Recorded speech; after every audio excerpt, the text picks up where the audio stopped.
Carotte pourrait-elle être une traîtresse et travailler secrètement pour Kaido? C'est l'une des théories qui circulent le plus en ce moment et je vous propose qu'on voit ensemble les différents arguments avancés par ceux qui y croient. Pour mieux comprendre cette théorie, il faut savoir qu'elle date de quelques mois, mais que tout part réellement du 6e One Piece Magazine, dans lequel on peut découvrir une fois de plus plusieurs secrets sur le travail d'Eiichiro Oda. Dans ce numéro, Oda a dévoilé l'une des cases les plus impressionnantes de Wano dans sa version complète. La fameuse case présentant le château d'Oden en train de brûler face au fourreau rouge était en fait nettement plus large que sa version dans le Shonen Jump et dans les volumes. Et en regardant de plus près, on pouvait apercevoir une 4e silhouette qui, selon certains, ressemblait étrangement à Carotte. En comparant les silhouettes, c'est vrai qu'on pouvait voir quelques ressemblances, mais pas de quoi s'emballer. C'est pourquoi plusieurs fans de One Piece se sont mis à chercher des indices et creuser les zones d'ombre du personnage de Carotte. L'une des pistes les plus troublantes a été trouvée par Arthur, qui en observant les derniers numéros du databook Vivre Card, s'est rendu compte que sa fiche était différente des autres. La fiche des Minx est d'un vert très clair et celle des pirates de Kaido d'un vert très foncé. Carotte, qui devrait logiquement se trouver parmi les Minx, possède une couleur qui se situe exactement entre eux et les pirates de Kaido.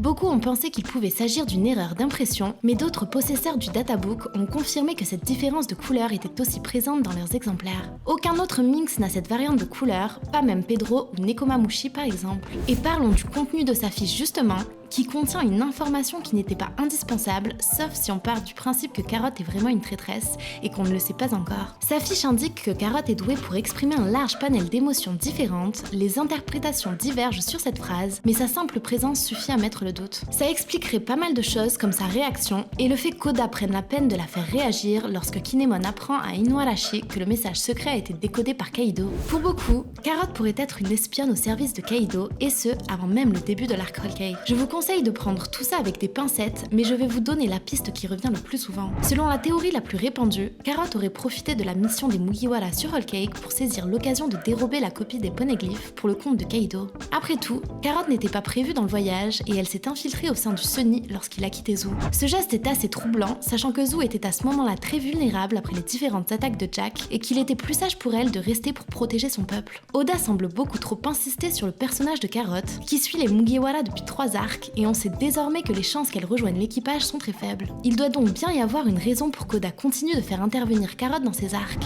Depuis son arrivée sur Wano, elle s'est fait assez discrète, se tenant toujours loin des combats, mais elle est toujours présente pour écouter lorsque des informations importantes sont dévoilées. Lorsque Kinemon dévoile son histoire, celle d'Oden et leur plan pour attaquer l'île d'Onigashima, Carotte est présente, et un peu plus tard, Kinemon apprend que Kaido et ses forces sont au courant de tout. Oda n'a pas ramené Carotte jusqu'à Wano pour lui donner un rôle insignifiant et se contenter de la faire réagir aux différents événements. Il y a forcément une justification à sa présence sur l'île.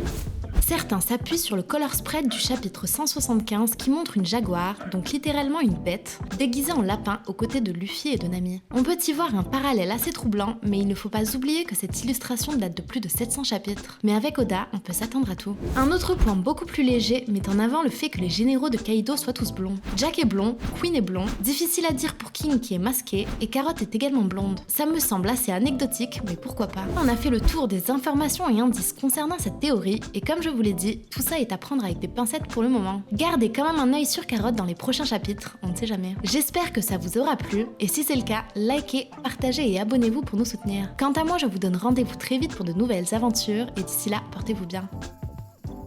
À bientôt sur Relou Channel.